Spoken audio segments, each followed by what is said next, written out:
لما يدق الموت بوابنا بأغلى أحبابنا، هذا شو بيصير فيه؟ قلبي قسى.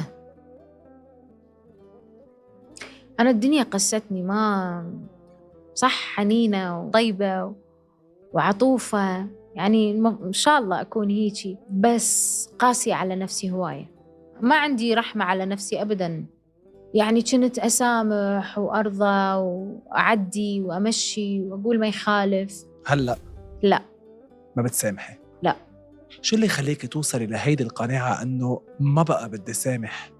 لأنه ممنوع بعد أحد يزعلني أو يجرحني أو يخليني أكون حزينة وأنا عندي بنتي. ممنوع. أنا يعني ممكن هسه أي شيء راح أحكي لك يا حرب بنتي، لأنه أنا ما أريدها تشوفني غير أنا سعيدة وناجحة وقوية وصلبة، وممنوع تشوفني مكسورة ومجروحة وزعلانة ومتسامحة ومعلش. لا.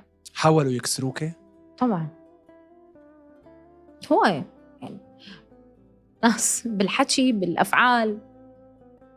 شوف التسامح أنا أقول إنه صفة جميلة، بس إلى متى؟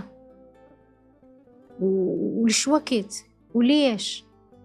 في ناس تسامحها وتنطيها فرص بس ما تستاهل، صدق ما تستاهل.